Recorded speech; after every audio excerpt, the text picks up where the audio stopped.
Is it possible to destroy 247 churches in highly populated areas on clinical precision? People are being killed out in the open, cold-blooded murders, police stations looted, army workers looted, and if you don't act, that gives a sense of impunity that we can do whatever we want. Who has made the Indian army puppets in Manipur? Now, this is what concerns me as a journalist, as an Indian. BJP has bitten more than it can chew in the Northeast.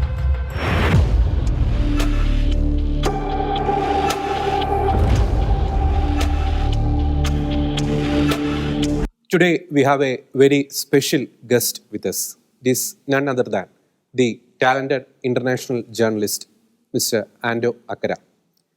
Mr. ANTO AKKARA played a very crucial role in bringing the truth behind the Kandhamal conflict.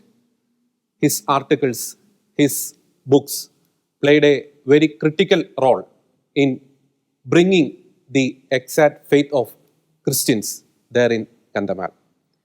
He has bagged many international awards. Recently, he was the winner of St. Titus Brandsma Award. We all know that St. Titus Brandsma was killed in Nazi concentration camp because he criticized Hitler regime. As we all know, the killings and violence in Manipur is still going on. Mr. ANTO AKKARA was able to visit Manipur. We are going to ask him what is exactly happening in Manipur. What is the exact truth behind the Manipur conflict? Mr. ANTO AKKARA, hearty welcome to this program.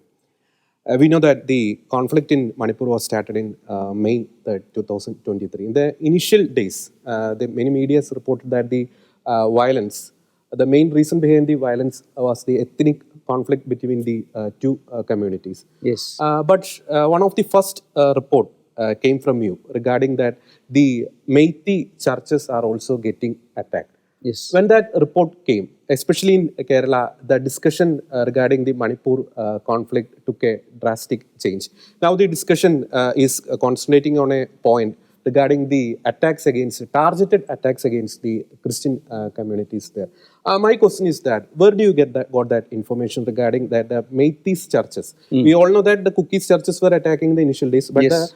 where do you got the information regarding the attacks against the MEITEI churches there? Yeah, it is accidental. As a journalist, you keep your eyes open. So I was there. I went around. I went to Churchandpur. First I went around the big churches destroyed in the heart of Imphal. Big, huge ones. Okay. Colossal destruction is there. And then I went around. Then meanwhile, there were some meetings. I can't give all the details because sensitive information, in the sense, people are scared for their life. So then came a group of people from the MEITEI Christians, their leadership called MEITEI Christian Council. They shared that, during this violence of first called the initial time, May 3rd night and 4th night, 247 churches were destroyed, our churches. So that was never heard before. That was never heard before. So the fact is that, see, there was a KUKKIs were saying we are 40 churches there, because whatever that was KUKKI was targeted. Similarly, whatever that was MEITEI was targeted in the KUKKI areas, both sides. We cannot say one is better or the other. That is more or less equal. In the sense, the targeting was vicious. Because it's an ethnic element is there. But what the MEITEI leaders said is shocking. Because if this is a conflict between KUKKIs and MEITEIs, why should the MEITEI churches be singled out? Now, my problem is different. I'm different in the sense, if you go deeper, if you look at it, you analyze it very carefully. Is it possible to destroy 247 churches in highly populated areas on clinical precision? So that means there is elaborate preparation. There is what we call in our political language surgical strike. If it was attack against Christians, why the Naga churches were not targeted? Because in the Imphal area, I think the Naga churches were there, Kukki churches were Yes. there, MEITEI churches were there. But only MEITEI churches. Why happened so? No, that is what I am saying, that there is an agenda. So what I sent out a note to, I mean, I did something extraordinary. Okay. I was there for a whole week. I was distressed seeing the situation. My point is, see, the MEITEI churches were attacked. And so there is, I said, clinical precision. Okay. And there should have been elaborate planning. Now, to destroy these churches, you should allow people, I mean, what you call, assign people, no? You should go there, you should do this and all that. So, study of churches have been done, which is MEITEI and which is not. That is why the Naga churches Were were not attacked. spared, Okay. right? Yes, yes. Now, okay. Now, the point is, why? That question is, but that comes, so in my note, I said, Hindutva agenda under the cover of the ethnic conflict. What is Hindutva? Hindu nationalism means anything which they perceive to be opposed to Hindu nationalism is targeted. So, MEITEI is why now this is where you have to understand the larger picture. But the MEITEI communities, they are targeting, especially the MEITEI extremist group like MEITEI Lipuns, Arambai Tangal, especially the Arambai Tangal extremist group. They want the MEITEI community to go back to their cultural heritage, that is the Sanamahism, not Hindutva. So, I tell you, here comes the problem. See, if Sanamahism is there, that is there. But Arambai Tangol does not say, you go come back to our thing. I mean, Sanamahism. This is being, these groups are projecting it as Hinduism. That is comes the one danger, big danger, which is where I have problem with our national media. Now, you know, Reporters Sans Frontiers, Reporters Without Borders, they give a rating of all the media worldwide. Latest media is shocking and a shame for Indian democracy, which prides itself as the largest democracy on the world. You know why? Pakistan is ranked 151. Afghanistan is ranked 152. India is ranked 161. The media freedom, the kind of coverage. Now, see what has happened. Manipur was in darkness. I mean, it is still in darkness. And there is no internet, there is no free flow of information or anything. Okay. On the contrary, in the national media, India's national, I will call it national media, nationalist media. Okay. You call it the jingoistic nationalistic media controlled by vested interests and industrial lobby. They create a narrative which they follow, enforce, and forcefully spread through the networks, whether it is electronic TV, whether it's print media or not. So, first narrative was that cookies are all. I mean, I'm not siding with the cookies or anything. I got a terrible time with them. That is another story. So, my point is that a narrative is this Manipur conflict is because of the what they call the troublesome cookies. Cookies are all terrorists. Okay. There are illegal copy trade and all this business. There is immigrations from Myanmar and all those places. So, the MEITEIs have been objecting to that. That is one side.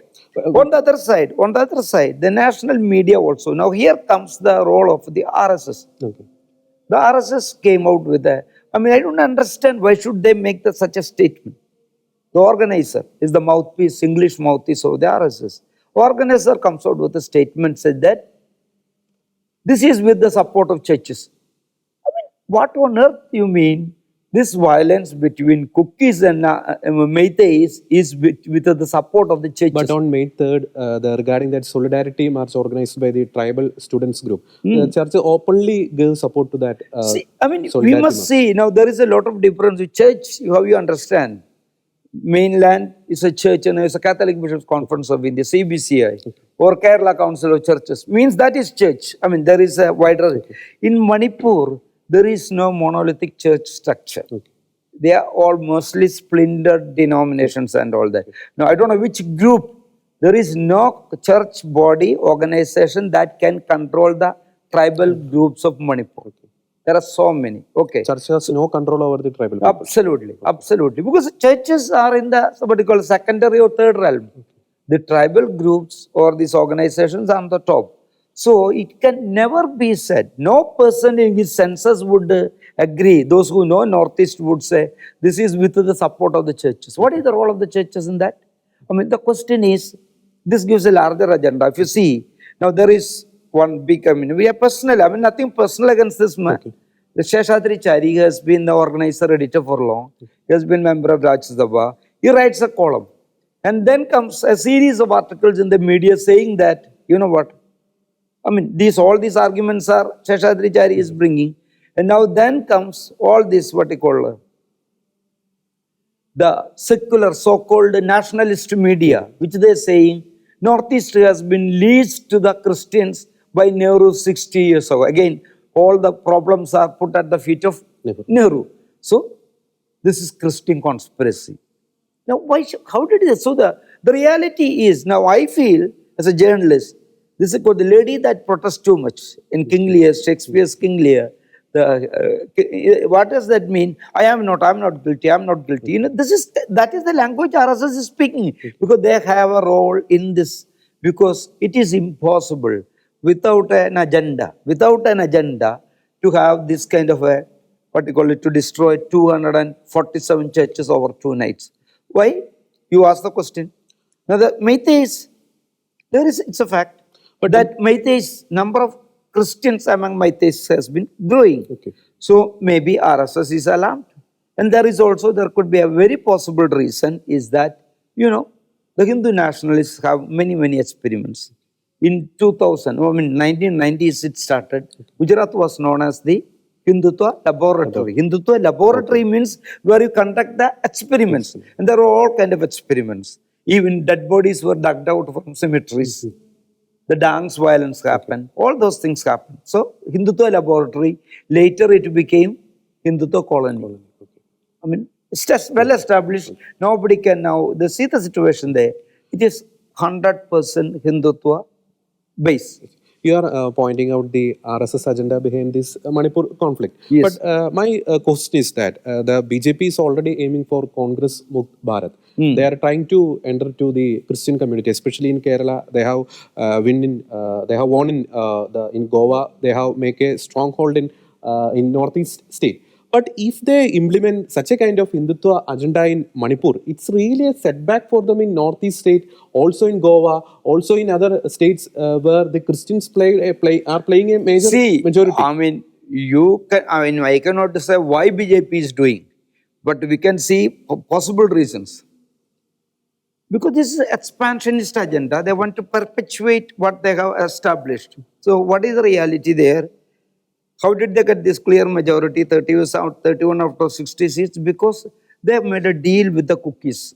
KUKKIs are 9 tribes. British gave the name, otherwise they call the Chin and all that. We'll leave that part alone. The KUKKIs as a community, you say with them, they are all Christians, entirely Christian, 100% Christian. And BJP made a strategic win by, they made a deal. How do you make a deal? How you make the deal.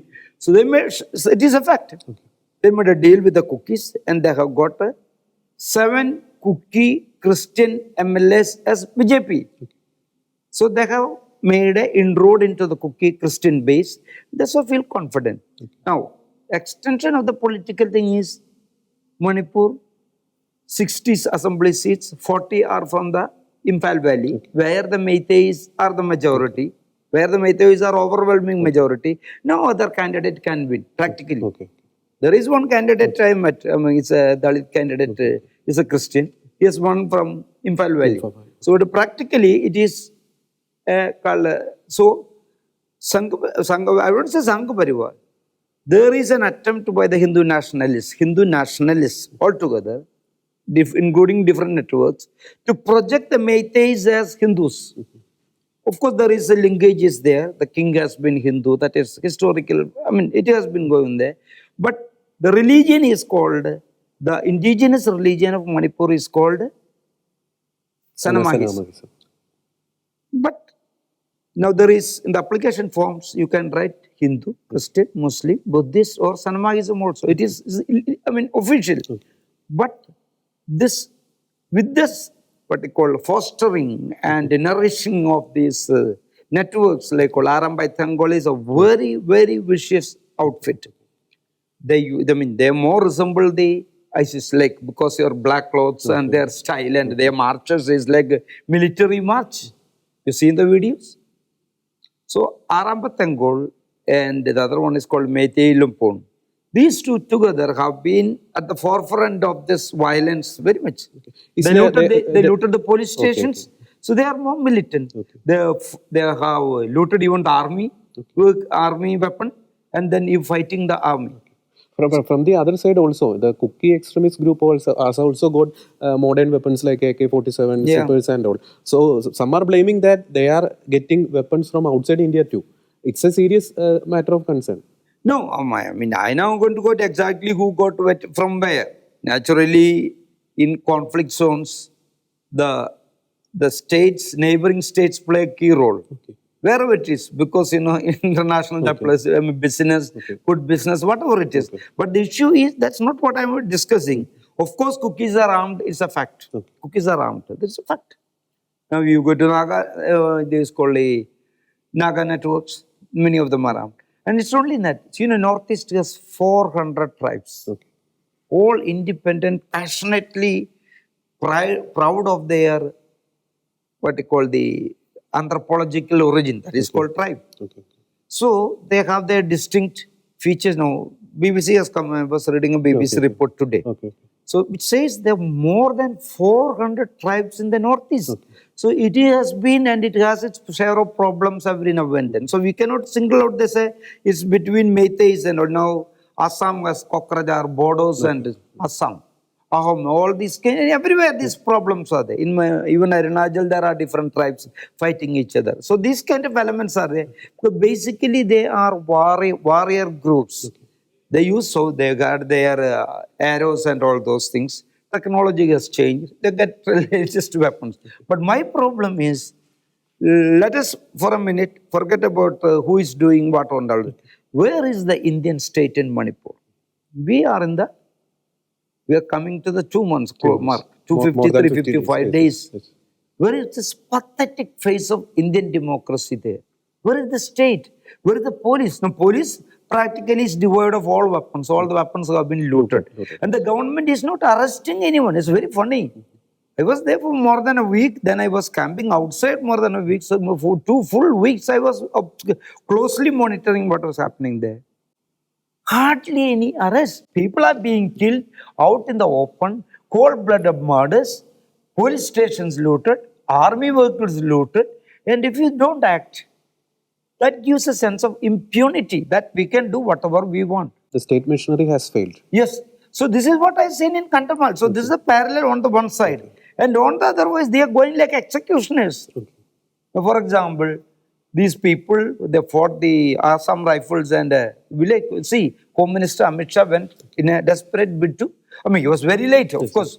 That's what were they doing all these days? When it went up in flames, the first duty of the minister, Home Minister and the Prime Minister is to visit and monitor and hold urgent meetings and find a solution. But on the second day after the conflict, they have ordered for the shoot at site. The government has ordered for the shooting. No, that's what I think. On the second day, there was a shooting in what I call the Surchandpur side because the Kukkis were objecting to the MEITEIs being shifted to safer. So army fired and then peaceful evacuation. 4 people were killed, several people were injured. From the Kukki side. But on the other side, 40,000 Indian soldiers are stranded, I would say, now in Manipur, doing nothing, watching and all this nonsense, ambulance being burned. What a shame. But we cannot blame the Indian army because they are getting order from the top. No, but I'm saying blame not army game, but who are making them shameful, no? Army is known for their action. Wherever there is a what you call anarchy, army is set in. But the moment army steps in, there is order, discipline. Gujarat was burning, over 1,000 people were killed, but still army was sent in, the violence stopped, the burning. Here what is happening? Even the house of the India's deputy foreign minister is set on fire. 21 guards are there. Why couldn't they fire? 21, it's not one or two, it's 21 security men are there, army men, and why couldn't they fire? It's a question. Of course, mob comes and you have to put an end to this mob violence. So the mob was, so people feel we can't do anything. The mob violence is also targeting the BJP people. No, I mean, that is, see, there are frustration at a different level. See, they expected a quick solution. No. What do the MEITEI, if you take it from a MEITEI perspective, what do they expect? They say their argument is, one, the KUKKIs are terrorists, they must be crushed. I mean, that is what they project. KUKKIs in the sense, then groups, whatever it is. Of course, it's not all MEITEIs, I tell you, they are all peaceful. I have seen refugee camp where MEITEI Christians and KUKKI Christians live together peacefully. That's what I was going to ask. In the MEITEI group, they are only destroying the institutions like churches, pastoral centers. But on the other hand, we are not hearing any report regarding the killing of any MEITEI Christians. No, Why is happening so? So that is where, see, this is I said, it is surgically executed. When you surgically execute, you take abundant caution or extraordinary caution. What is the caution? This is unpleasant, and if it goes out, it is become embarrassment for the ruling regime, because the government is accused of going after minorities, targeting Christians, Muslims, and all that. So they didn't want another third front. So they want to make sure the moment there is killing, in Indian media, it's like what you call vultures. Where there is bloodshed, they will come. If there is no blood, if a bird dies or something dies, the vulture won't come. But if there is blood, vulture will sense it. Like that. So the media is more like, I tell you very frankly, that's why I said that Reporters Sans Frontiers. Because in India, media is moved by the number of deaths. So one person told me, you are fighting on Kandamar. How many people were killed? I said 100. Oh, what is there? 2006 were killed in Delhi. So this kind of logic. So if there is violence, media attention will come. Then they will probe more. So chances are that this reality will come out. So they took caution, not to, because out of love for the MEITEI Christians or anything, they took caution that doesn't come out in the public realm. That is very important. But there is an issue. Then secondly, I said a few MEITEIs have become Christians, and they feel, of course, you are out to claim the heritage of the entire community, and when the people are leaving, that is an embarrassment for you. So you see the, what they call the honor killings. So the Christian people are, not only the Christian people are leaving, in the MEITEI, there are Muslims too. But why are they not targeting them? This is what I said, the issue is, there are few, the number, but the Christian number is quite alarming. The number of Christians who are becoming, it has become quite widespread. And every number, so they thought maybe we use opportunity. That's why I said Hindutva agenda under the cover of the ethnic conflict. So you, with one shot, you kill not two birds, four birds. So that may be, there. But then, as you asked, that why should BJP risk there? No, that is what is, when you are over-ambitious, you take several steps, that will go wrong. You cannot be, there is a limit to your ambition. Overconfidence. See, what are they then? They thought they got the KUKKI Christians on side. So if you take confidence of the entire MEITEI community, then we have a solid base in Manipur. So Manipur is for good, is like Gujarat. So Hindu nationalists, they must have thought this is perfectly under our control. You are saying that for a Manipur state, they have risked all other states. Not risk. No. They never expected. No. See, sometimes you do things without foreseeing the dangers. Now, what happened? So what happened is, I don't know if they are really foresaw that it will lead to this kind of bloodshed, this kind of lawlessness. Now, the problem is, it's beyond central government. In the sense, see, Home Minister means second in command of the Indian government. Amit Shah goes late, of course late. May 3rd, 4th, violence started. He goes to 25th, he is in Guwahati. May 25th. And he makes a statement, very strategic. I say, congratulate Amit Shah for that diplomatic statement. Because for once, reason is, Amit Shah said, this has nothing to do with all those arguments. He said, this is because of a High court court order. order. It is a he said court order. Biren Singh has told the opposite. That's the point I'm saying. So he said this is because of a court order. Yes, yes. Now next day, Biren Singh claims 50 terrorists killed, 40 killed, 30. It's very funny because I put a Facebook post. One paper said 2, other said 23, other said 30, other 33. All quoting Chief Minister. How is it possible? Because they wanted to say so many have been killed that we are doing. That MEITEI agenda is being done. That is what. But next day, one more day later, he said, this is not about Court order. yes, it is because of the Illegal migrants. ethnic conflict. So he is in fact challenging Amit Shah, right? Okay. I don't think no chief minister would have survived there, but for the confusion or the opportunism of the BJP national leadership, because you are defying the home minister publicly, and still he continues. That was a month ago, and then we have gone another 25 days more, but still continues. Some reports say he is defiant because he has come to, he feels himself as really big, maybe egoistic, in the sense, is an ego feeling that he has become the savior and protector of the MEITEI community. In the same way, in 2002, when the Gujarat riot happened, Modi was projected as the pride of the Gujarat. Yes, exactly. In the same way, Biren Singh is trying to project himself as the pride of the Exactly, Manipur group. MEITEI. So Yes, so in fact, I said in the program, he is a chief minister, not of Manipur now, but chief minister of the MEITEI. The KUKKIs have been saying, social activists are saying, because as a chief minister, you are bound in duty. Holy duty is to restore law and order. And to how to restore law and order, you must get the butchers behind the bars. Where the butchers are roaming, there are no, what they call, no FIRs, no police system. Police don't have any arms. It has been looted. Government is not making an effort to get it. It is making a pathetic appeal to say, please return the snatched weapons. I mean, that is not sign of a healthy democracy. Now, there is a big debate in the worldwide about India is a big democracy, but what about the health of the democracy?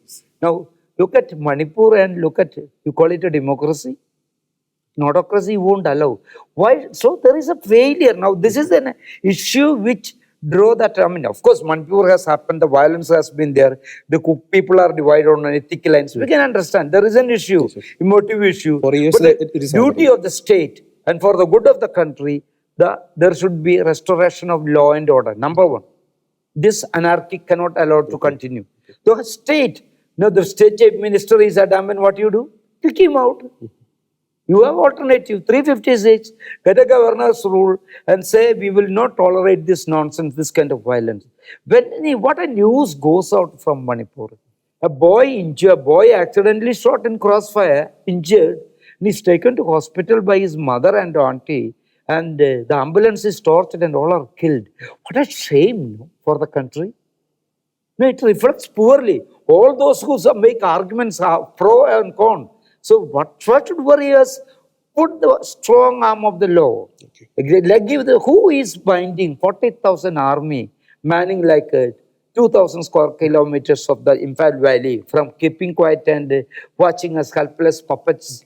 Who has made the Indian army puppets in Manipur? Now, this is what concerns me as a journalist, as an Indian. These politicians are not concerned with morality or justice or truth. What is convenient, what is politically expedient for the ruling party. So that is what BJP is toying with the idea. Now, what they feel, if they sack Biren, what will happen? They will lose the MEITEI support also. Maybe someone else will come up. So maybe they will take a different shape. So BJP gets rooted. Then they also know they have already created a lot of enemies. They lays the hornet's nest because the Sabka Saath has gone to dust. Sabka Saath is no more there. So, all those who tribal outfits, like even in Nagaland, Naga parties or Kukki parties, Arunachal or wherever, who has flocked under the BJP umbrella. That's what I would say. Not called the BJP party, the BJP under the BJP umbrella.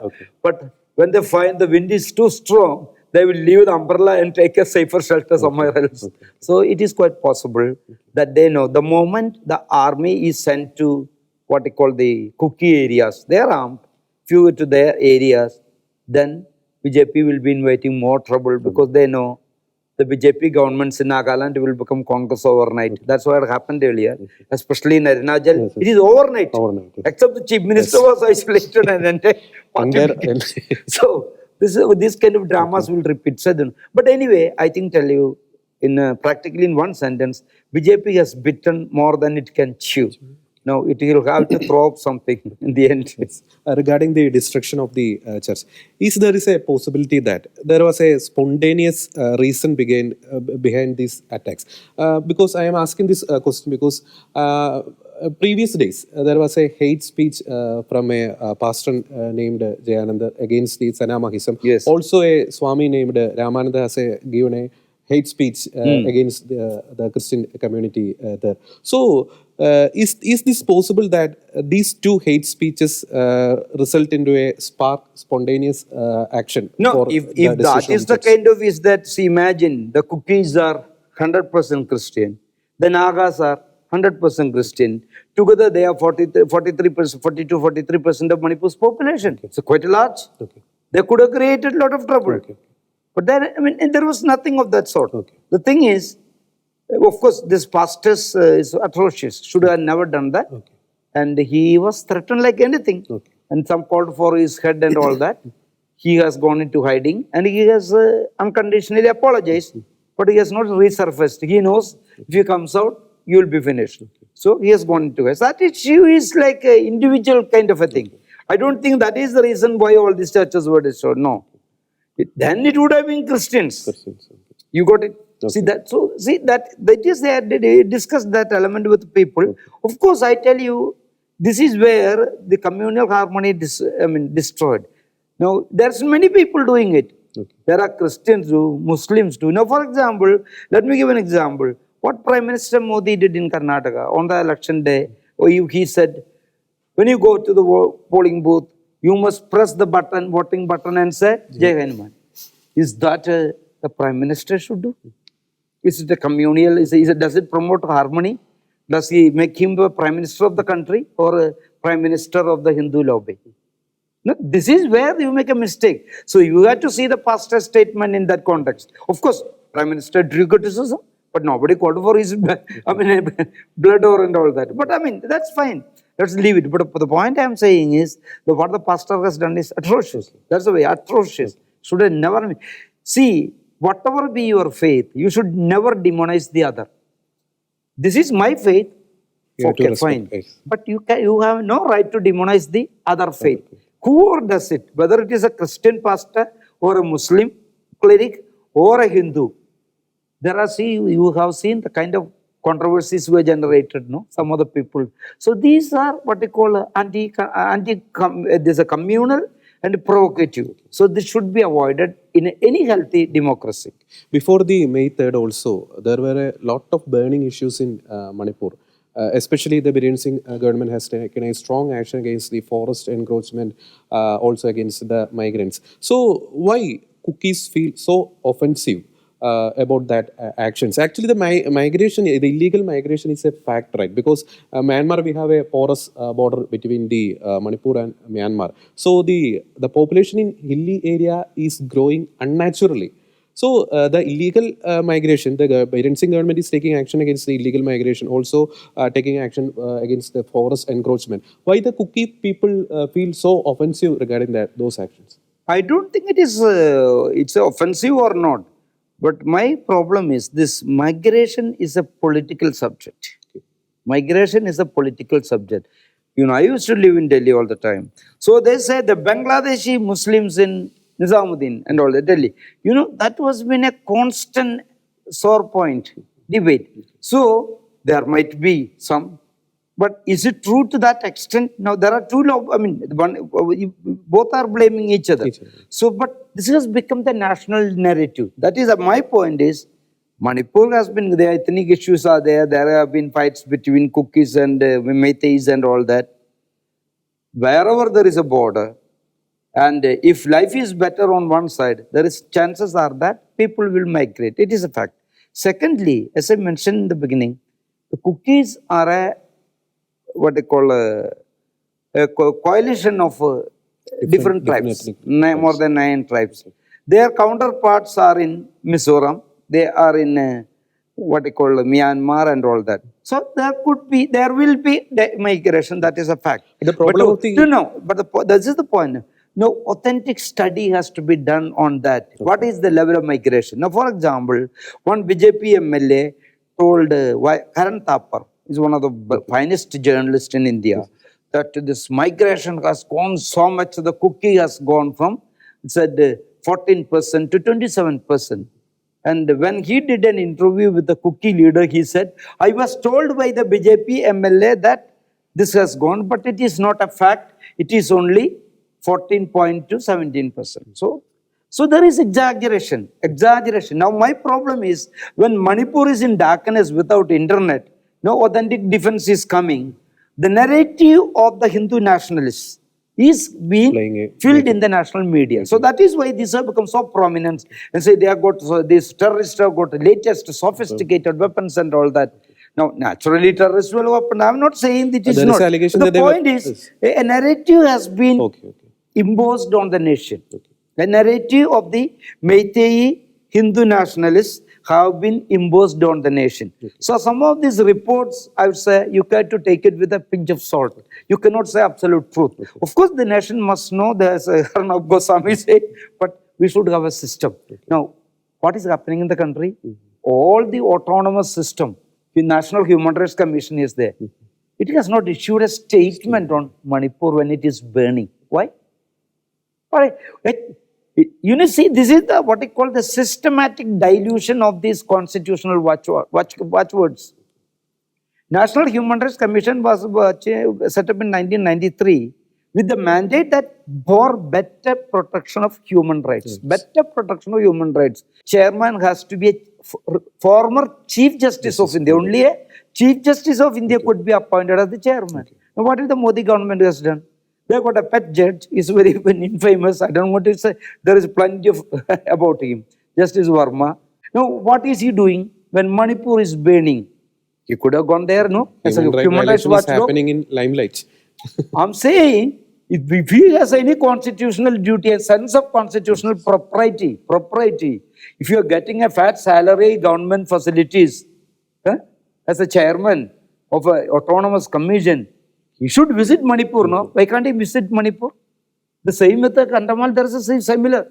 It never issued a press release on Kandamal. You know, there are cases at a sister, somebody told me, I've seen it.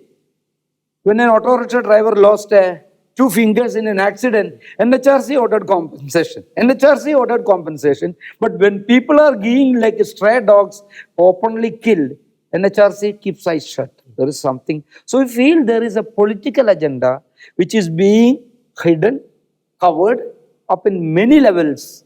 Now that is not good for the health of the Indian democracy. I think that should worry more than this called the taking up all the propaganda arguments and all that. What everyone should think about is, how can we end this bloodshed, the anarchy and the lawlessness? We are a democracy. What is the image that goes out to the world? That is why now discussion is, when Modi was Prime Minister, Modi is visiting US. What is the big question in the US media? The stock price is the health of Indian democracy. No, that should worry us. Manipur shows what is wrong with Indian democracy, right? Political ambivalence, political expedience. So whatever, even it is that famous dictum, no, when Rome was burning, Nero was fiddling. So that's a sad state of affairs. I think Indian democracy has to recover its lost phase by restoring peace and order in Manipur. It's not easy. The division is complete. I said it's terrible.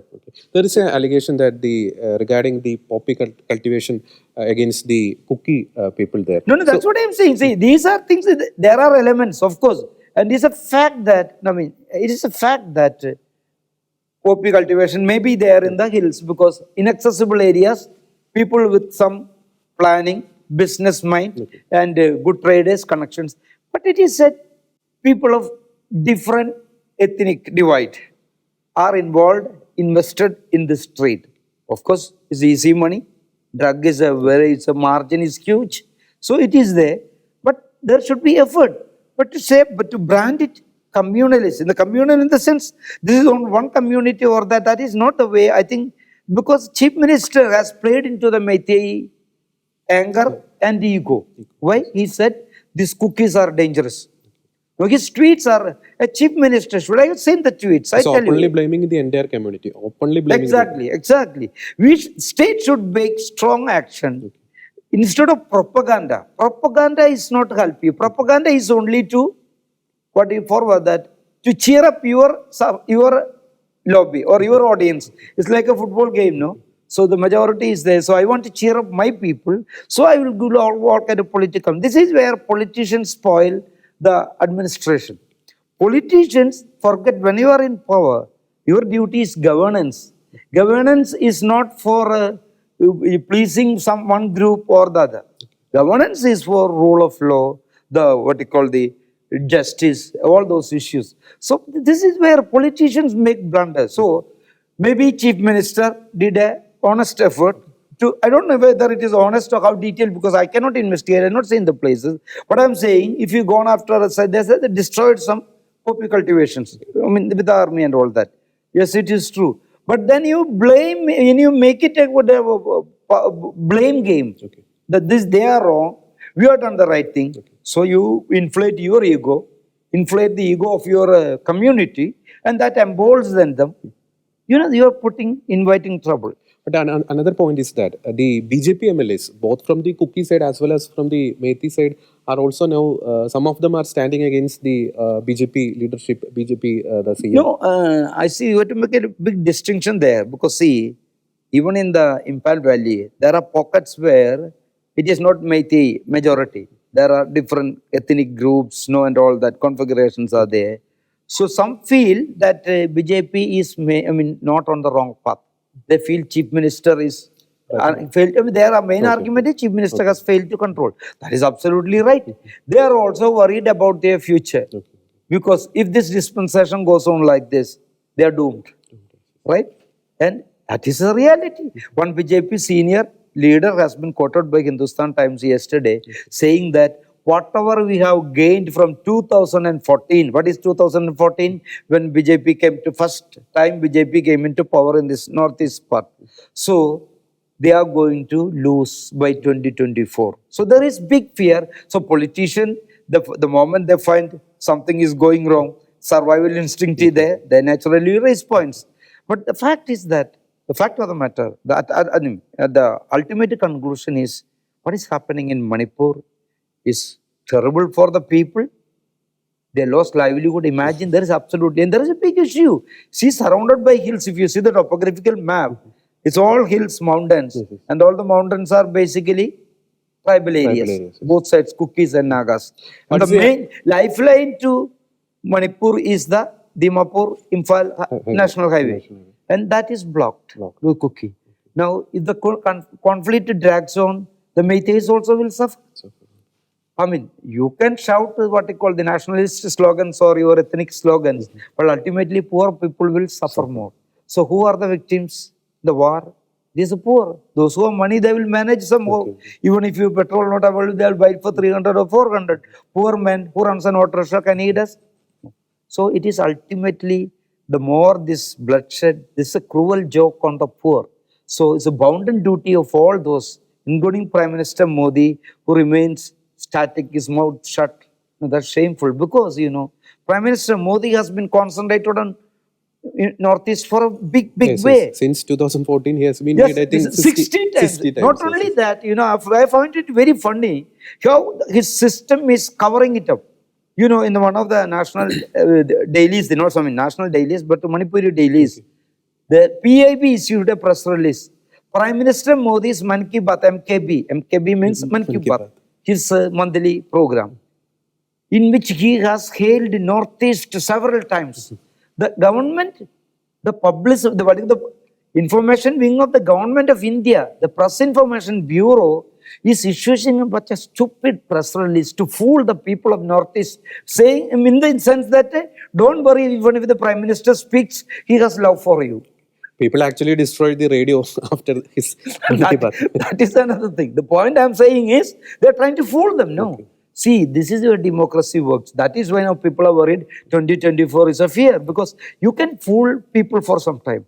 Now, for example, in my book, Who Killed the Swami in the Kantamal, that because the political fraud and all that, exposed this. And then nobody has come to challenge it because they know it is true. I made a documentary called Innocence in Prison.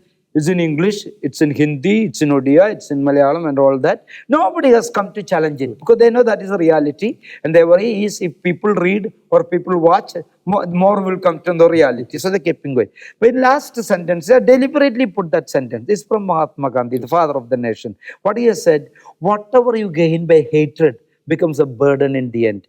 It may give you some initial success, but in the end it becomes a burden. जो नफरत से जीता है भारी पड़ जाती है. BJP with its great, what you call, ambitious agenda, with its power. What power, because a lot of money is with the central government. They can allot crores, we call it thousands of lakhs of crores for development projects under the tribal welfare, because Northeast is full of tribal. It's very easy to go programs.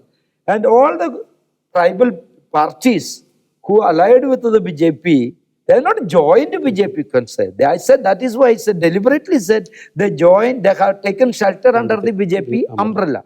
What's the attitude of BJP leadership towards these KUKKI people who came to the BJP umbrella after this conflict? Attitude is displayed in a simple case. One is, but let me complete that part. So, whatever you hate by hatred becomes a burden in them. Now, hatred also can be replaced by money power. We use money power, in the society. Somebody has money, he tries to influence people, but for how long? That's why in initial charm. After some time, people will throw, they say, this is nonsense. Now, BJP may face that music because they know Sabka Saath is gone to dust, dogs, that's finished. Now, and they feel there is a realistic threat to their identity, Christian identity. There are many of Christians. So BJP has bitten, that's why I said BJP has bitten more than it can chew in the Northeast. Then ultimately what happens, if you can chew, you have to throw it. So that's okay. Now, as for the question, that's a very pertinent point you raised. It's very important. See, now BJP said we have made a deal, cookies are supporting us, fine. And you won the election. You got 7 seats of the 10 seats from the KUKKI areas. Now, BJP MLA, a senior MLA, a KUKKI leader, who is called Wangsa, I cannot pronounce exactly, his name is Walter. Walter is the surname. He is the tribal, earlier he was a minister, the same name, there was clarity, because the very sketchy reporting. National media also, because nobody has exact information. But the fact is, he is the advisor to the chief minister on tribal affairs. And tribal affairs is the main thing in Manipur. It's a key department. So he had gone to meet the chief minister on 4th. 4th May means within hours. To discuss these things perhaps. As he comes out of the chief minister's residence, he's attacked. He is attacked. The minister is attacked, his driver is killed. In front of the chief minister office? Yes. And then he is airlifted to Apollo Hospital in Delhi. He's surviving, he has lost his voice, his wife is crying, and both his son and the wife says, 50 days, nobody has come to visit us. Now, what is this? So what is the BJP's love for the cookies? Is it just political management, a few seats, and run the government show? I don't understand. How many BJP general secretaries, officials are there? Northeast people are, even Ranjan Singh, who got his house burned. He was in Delhi only, He's from Manipur, Imphal. He could have gone visited and, why? So what is this? It's pure political expediency, isn't it? It is not what I call a cemented friendship. It is not built on Hindutva ideology. It is on loose foundations. When you build something on loose foundations, it is sure that it will collapse in a matter of time. So Northeast is surely, see those drama, it may unfold. Its question is, how soon? That's okay. The tribal people, we know that especially the Kukkis and Nagas are, majority they are Christians. Yes. But the basic Christian ideology is to love each other. But we could see that there has been ethnic conflicts among these tribal people for many years. Many of them are headhunters even. Why it is happening so? They are Christians. Their ideology is to love each other, but they are killing. I'm fighting on this ethnic conflict. The Kukkis and Nagas have been notorious. Both are Christian. Now, I've seen a big leader in a Shillong assembly, we call a world kind of a global meeting was there. And he said, it's a shame. We are all so people are speaking at the what they call theological level, at the what they call the religious leadership level, it has been raised. Now this time, one young man showed me some lot of, you know how KUKKI villages have been attacked. His own cousin sister was killed and all that. Very, very awful videos. Then he said, but our people have been told that we should not kill. So because what he said, I'm saying, but I can only say. So he said the village defense committees have been told, don't kill, but you defend yourself. So gradually people are realizing that is always the history of the world. You know, in the earlier war rules, what were there? You kill and rape. Over the years, prisoners of war, and they are exchanged. So humankind has progressed a lot in this ethics, and it has changed. And these ethnic groups, this what I call the tribals, that what they call the mentality is for them it is primordial, that identity. Only other things come later. So this is where religious leaders have to make an effort. Tell them we are all human beings, children of the same God. Let us live in peace. It is a challenge for religions. If that's what people are doing, I think that awareness is growing. But let us hope things change better. The world becomes more peaceful, less hostile, and less inimical to each other. One more personal question, Mr. AKKARA. Do you have any hatred towards the Sangha Parivar? Because there is allegations that many of your articles are reflecting anti-Sangha Parivar agenda. It is anti-Sangha Parivar. See, I have the finest of Hindu friends. I have nothing against the Hindus. Sangha Parivar, you see, there is a problem. What is the Sangha Parivar core agenda? To make India a Hindu nation, one culture. So it doesn't respect plurality. I'm not hatred. I'm opposing. I will oppose. Because anything that preaches hatred and disharmony, how can you tolerate? It is Sangha Parivar, that word itself. So they will not accept. But the point is, it's the kind of language they speak. Now, for example, my big book, Google the Swami, they speak very unparliamentary language. Two cases I tell you. One person said, "Ab Vatican ka kutta hai." I'm on the Facebook. He is a senior lawyer. What kind of a debate is that? You are a dog of the Vatican. What I have to do with Vatican? I have nothing to do with Vatican. That's one. They don't even parliamentary language. Very unparliamentary language. Why? No, I think that is not Hinduism. Hinduism is logo samasta sukhino bhavantu. This country is Hindu. I respect Hindus. I got a lot of personal Hindu friends who have been working with me. In Kandamal, you know what Kandamal Hindus are saying? Hame ullu banaya. Meaning, we have been fooled. Who fooled them? Sangha Parivar. The Hindu nationalist leadership told them, Christians kill the Swami, go and kill the Christians. The idea was to have a huge bloodshed so that they can, Sonia Gandhi will be forced to dismiss the Orissa government. That is the political fraud. But Hindus have realized it, they have been fooled. So initially they were made to believe this, the kind of violence. So what is happening? Look at this. This is how you hatred. See, the Sangha Parivar. Now, for example, take Sangha Parivar, is Ram Madhav. Ram Madhav, after this Sangha Parivar experiment, Sonia Gandhi didn't dismiss the Orissa government because intelligence agencies said this is to make Sonia Gandhi to dismiss the Orissa government, because RSS Sangha Parivar thought Sonia Gandhi is who? Is Pope's daughter to Christianize India. Papa ka beti hai, she has come to Christianize India.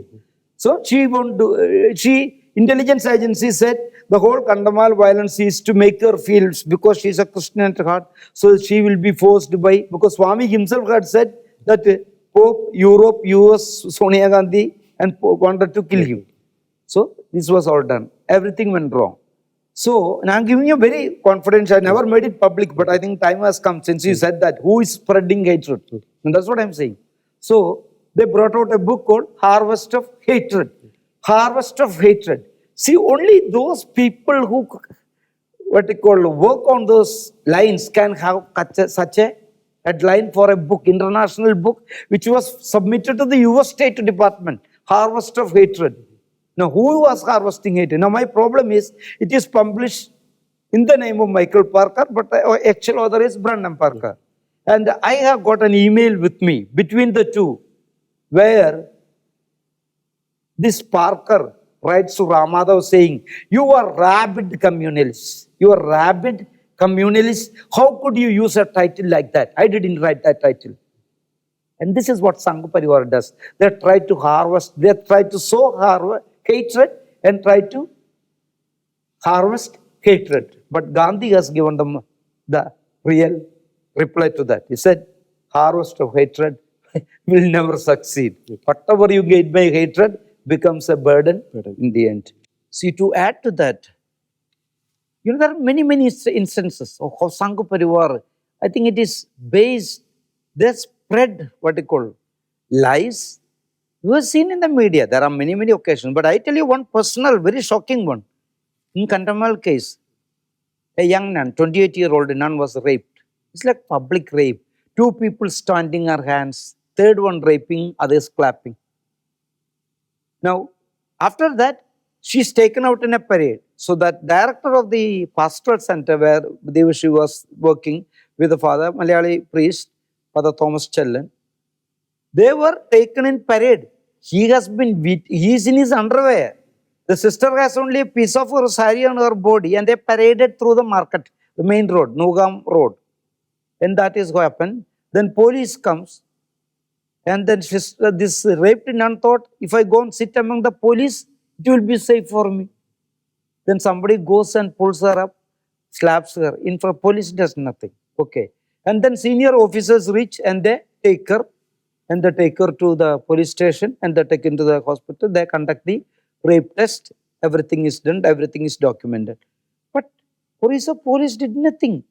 Even Chief Minister Naveen Patnaik, Sister Nirmala, the Mother Teresa's successor, on the fourth day she flew to Bhubaneswar and met Naveen Patnaik and said, I want you to investigate how the virginity of a young woman dedicated to the life of prayer and service was grossly violated in public.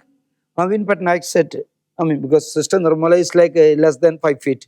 Naveen Patnaik is more than 6 feet. So he bowed before her and said, certainly.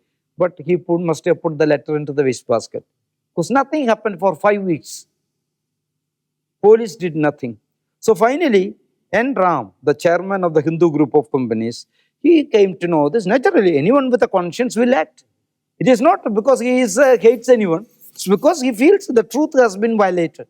So he sent his chief of bureau in Bangalore, Parvati Menon, it was a serious day. She went there and she wrote a powerful story called a banner headline saying, Orissa police sleeps on nun's rape. When that report came, immediately there was a big story in a national daily. What was the story? It is Sangha Parivar particular. This is where the organizer Sangha Parivar network comes.